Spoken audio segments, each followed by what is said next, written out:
Audiobook Academy Biography presents Sam Walton.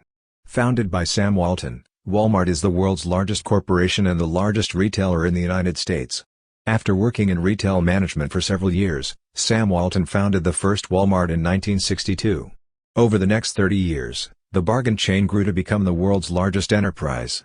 Despite his retirement as CEO in 1988, Walton stayed active in the company until he died in 1992, when he was 70 years old. Early childhood. Samuel Moore Walton was born on March 29, 1918, in Kingfisher, Oklahoma, a pioneering businessman who demonstrated that massive discount stores could operate in small, rural locations. He was the firstborn son of banker Thomas Walton and his wife, Nancy Lee.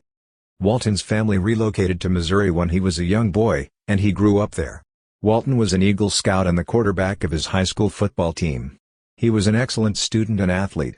At Hickman High School in Columbia, Missouri, he was dubbed the most versatile boy by his fellow students in 1936.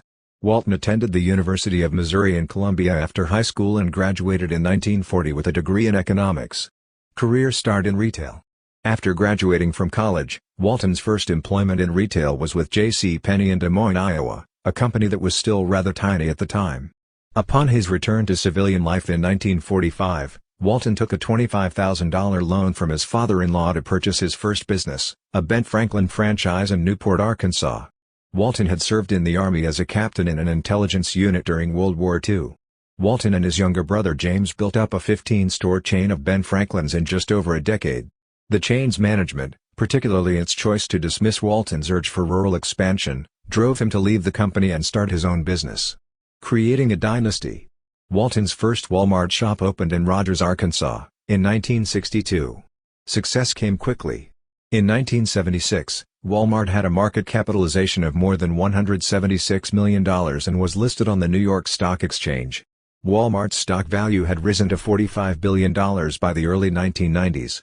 In 1991, Walmart overtook Sears, Roebuck & Company to become the country's largest retailer. Much of the company's success may be attributed to Walton. In rural areas, the founder's hard-charging, demanding approach accompanied his notion of a budget retail shop. Despite starting his workdays at 4:30 in the morning, Walton had high expectations of his subordinates and wasn't hesitant to reorganize his team if the outcomes weren't what he wanted. Even in the midst of a recession, Walton's stores were able to maintain a profitable business. At a time when the country was stuck in recession, Walmart saw a 40% boost in sales in 1991. As a result of its success, Walmart became the object of criticism from local businesses, as well as citizens concerned about its impact on smaller businesses and downtown retail. That's not Walton's approach, however. He promised jobs and charitable donations to the community, and the corporation often delivered in some form. End of an era. Walton, an enthusiastic hunter and outdoorsman, maintained a low-key demeanor to the end of his life. His preferred mode of transportation was a bright red 1985 Ford pickup truck. His home in Bentonville, Arkansas, where he'd married his wife Helen in 1943, has been his since 1959. S. Robson, John, James, and Alice were the four children of the couple. After being ranked the wealthiest American by Forbes magazine in 1985, Walton seemed to take it more personally than anything else. "This hullabaloo about someone's net wealth is just ridiculous, and it has made my life more complicated and harder," he remarked. Walton was diagnosed with hairy cell leukemia and bone marrow cancer in the final years of his life. In Little Rock, Arkansas, on April 5, 1992, he succumbed to the latter at the University of Arkansas Medical Sciences Hospital.